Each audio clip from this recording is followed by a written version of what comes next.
Alors, pour remplir l'intérieur, c'est vrai qu'on peut le faire à la brosse, mais c'est intéressant de voir qu'on peut aussi le faire automatiquement.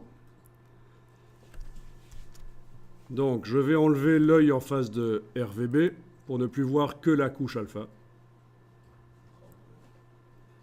Ensuite, je vais prendre la baguette magique, vous la voyez? Elle est peut-être derrière l'outil de sélection rapide.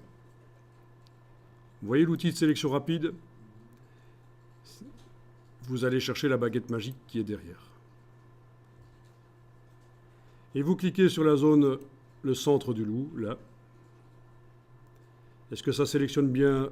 Ça ne déborde pas? Vous n'avez pas laissé des trous? Ça marche comme il faut, ça sélectionne le centre.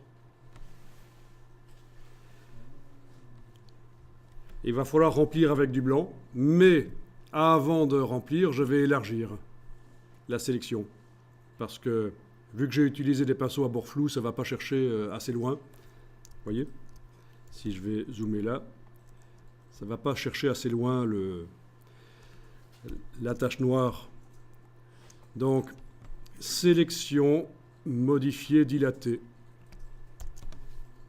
Sélection, modifier, dilater. Je vais indiquer, je vais essayer avec 5 pixels, on verra. S'il en faut plus, je réessayerai. Voilà, il en faut plus. Donc, à nouveau, sélection, modifier, dilater. Ça dépend vraiment des images. Celle-ci est très précise. Encore une fois, sélection, modifier, dilater. Finalement, je pense qu'il fallait bien avoir 15 pixels de dilatation. Voire même 20. Tellement l'image est précise ici.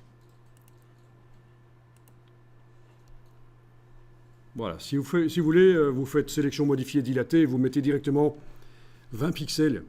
Moi, j'ai dû aller 4 fois dedans parce que j'ai fait 5 pixels à chaque fois. Et donc, édition, remplir avec... Remplir avec quoi? Ben avec blanc, par exemple.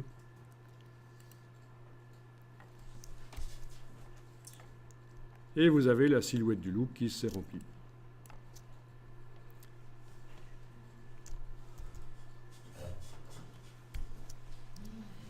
Bon, maintenant, si vous voulez le faire au pinceau, ça marche aussi.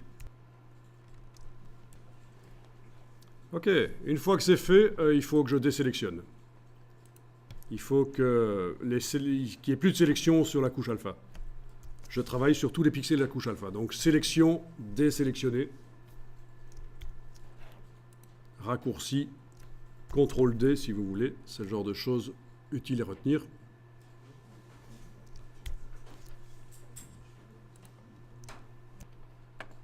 Voilà, et vous voyez qu'il reste des petites corrections à faire chez moi, au pinceau, en blanc.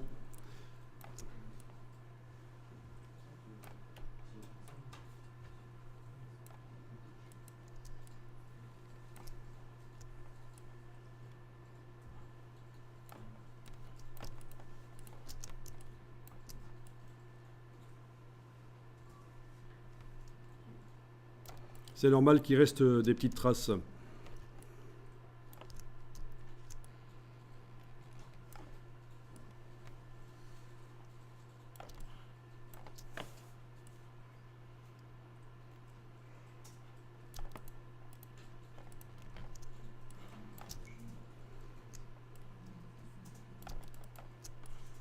Tant que j'y suis, je vais aussi dessiner en noir pour enlever des petites traces que j'ai laissées là autour de la queue.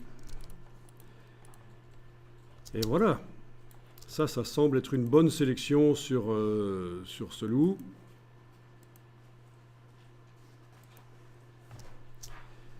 Si vous avez bien fait le travail, vous devriez voir qu'à différents endroits du loup, vous avez différentes zones de flou, plus ou moins fortes.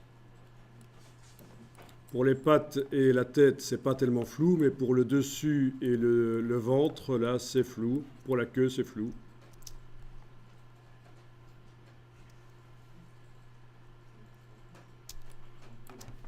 Mettez à jour le fichier sur disque dur en faisant fichier enregistré. Et on va utiliser cette sélection. Pas pour modifier la couleur du loup, mais pour le transporter ailleurs.